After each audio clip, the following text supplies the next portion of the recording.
Kaya pala kahinahinala ang mga laban recently sa PBA dahil umano may nagpapatalo para makaiwas. Kung sino pa yung kilalang giant team, sila pang umiiwas. Sa palagay nyo, may katotohanan kaya ang mga bagay na to? Mukhang napahalata raw kasi ang San Miguel at Magnolia ngayon, especially dun sa mga huling minutes na pinull out na nila ang kanilang star players at nagdesisyon na wag nang humabol sa kalamangan.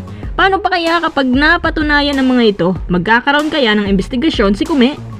Sa mga gustong makahabol at magkaroon ng high quality jersey na inyong mga idol, click mo lang ang yellow basket, send your names na ilalagay at okay ka na.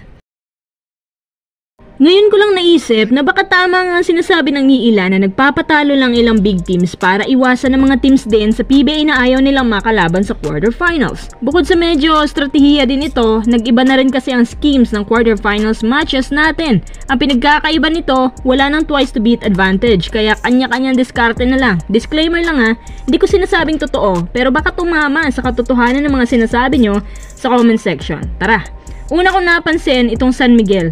Dito lang huling 2 games nila na kung saan sila ay talo, si Junmar ay pinalaro lamang ng 35 minutes per game which is usually up to 46 minutes playing time yan. Pinapasok din siya ng halos buong 4th quarter. Pinagtataka ko pa, kahit na double team si Junmar, hindi naman siya napipigilan. Unstoppable pa rin yan. At ang opensa ng whole team, kadalasan outside shots yan. Sila ang isa sa mga outside shooters sa PBA na naglalaro up to 45% beyond the arc. Si Marshall Lassiter na dati nag-uumapo sa 3-pointer, hindi na masyadong pinapapasok. Sa huling game naman nila laban sa Blackwater, sa palagay ko kahit gaano kagaling si George King, kayang-kaya pa rin nilang pataobin to dahil nakakaarangkada lang naman ang bossing dahil madalas napapa-turnover ang SMB at maluwag ang depensa. Sa huli natalong SMB at nakatagpo ng mas underdog na match-up. Sa palagay ko din na ginawa ito ng SMB dahil ayaw nila mapalaban ng todo, especially pagdating sa one-on-one match ng imports. Si Jordan Adams, hindi magandang kondisyon ngayon. Si Jones naman, average type na import, kaya patas pa rin kahit papano dahil ang magkakaharap po ay SMB laban sa Converge. O ayan, nagbunga talaga siya. Makikisuyo lang tayo konti sa Converge ha, pero I don't think na kaya ng Converge ang SMB kapag totohanan na ang laban. Sa ngayon kasi, nasa stage of adjustments pa lang ang Converge despite sa amazing performance nila kumpara nung si Coach Alden Ayo pa ang may hawak nito. Moving forward, SMB versus Converge. Well, anong take nyo dito? Mamaniin pa rin kaya ng aging SMB ang Converge? Or kakayanin niya ng underdog Converge ang giant team na San Miguel?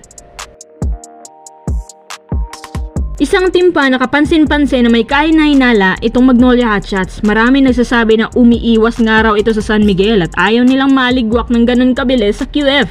Iwas-iwas din para hindi agad ma-headshot, ika nga. Alam niyo mga kuys, totoo man ito o hindi, kailangan nila itong gawin. Bakit? Simple lang. Dahil isa din sila sa mga teams na walang kasiguraduhan ng import. Rayvonte Rice, yet to show up pa lang at hirap pang maka-adapt sa system nila. Kabado at no-show pa ang totoong potensyal sa ngayon.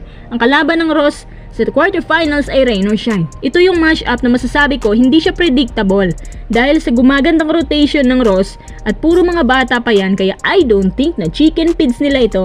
Si Aaron Fuller ng Ross hindi scorer na type kaya makakaginhawa ng konti ang Mags, pero halimaw naman sa rebounds ito si Fuller na para sa akin pinaka-importanting gampanan ng isang import at tatalunin talaga si Rice dito. Perfect match-up para sa akin. Kung naka-fast pace ngayon ng Magnolia, times 3 ba dyan ng Ross? Ang bilis nila makatawid sa kabilang court at ang bilis nila makakuha ng fast breaks. Tiwala din si Coach Yeng na pabata ng pabata ang lineup nila at mas lumalalim pa ito ngayon. Lalo na meron na ulit silang kasanayan sa playoffs. Sa palagay ko, mahirap pataubin ang Ross ngayon kung ganyan lang ipapakita ni Rayvonte Rice sa quarterfinals. Sa nakikita ko dito sa Ross, meron silang never say die spirit kung maglaro. Yung mga rookie nila hindi madaling sumuko, habang Magnolia, mas masusubukan pa ang mga bagong acquire na players mula sa trade. Anong take nyo sa lahat ng matchups natin ngayon?